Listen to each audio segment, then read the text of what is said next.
Can somebody explain to me why deer insist on playing real life Frogger with traffic? Seriously, I know some of y'all think deer are cute.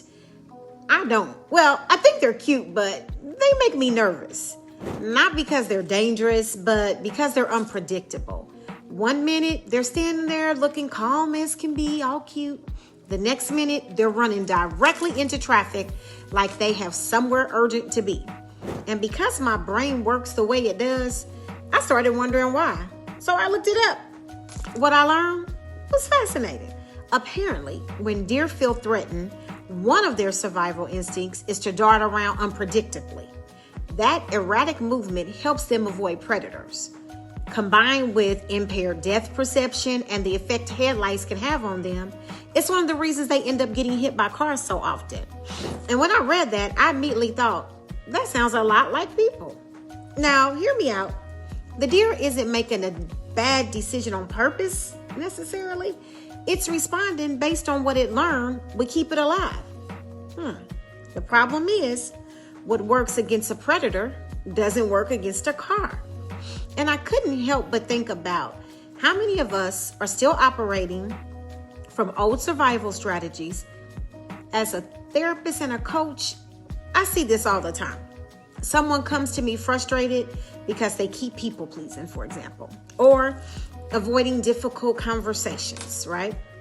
Or shutting down when things get uncomfortable, or doing everything themselves, or overthinking every decision.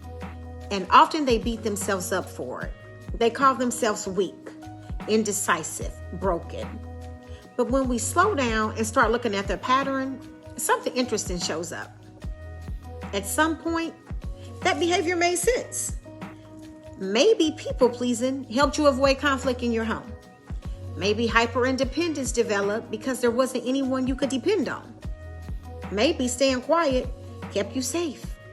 Maybe overthinking helped you avoid criticism. Maybe perfectionism protected you from embarrassment. Those behaviors didn't come out of nowhere. They were solutions. The problem is that solutions have expiration dates. What protected you in one season can limit you in another. Think about that. A child who learns to stay quiet to survive chaos may struggle to speak up as an adult.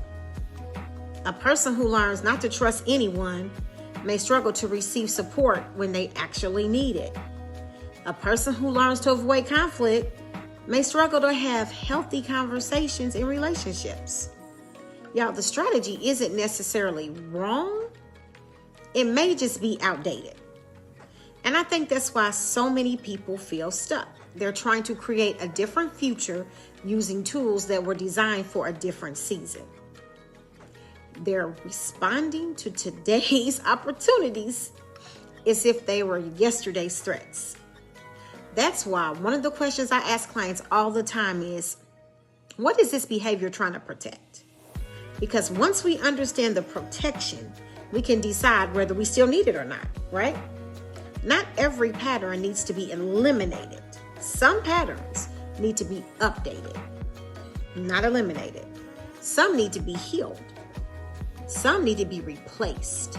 And some simply need to be acknowledged and thanked for getting us through a difficult season before we let them go. Now, the deer isn't stupid.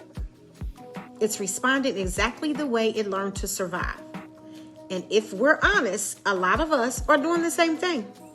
The difference is that we have the ability to stop and ask ourselves a question. Does this strategy still serve me? It's a powerful question. Or am I bringing a survival strategy into a season that requires something different? Wow, I'm stepping on my own toes. So that's my kitchen counter talk for today, y'all. I'd love to hear from you in the comments. What's your thoughts on this? What stood out to you? What's one behavior, habit, or pattern that used to protect you, but may be getting in your way now? Until next time, take care of yourself and remember, awareness isn't the finish line. It's the starting point.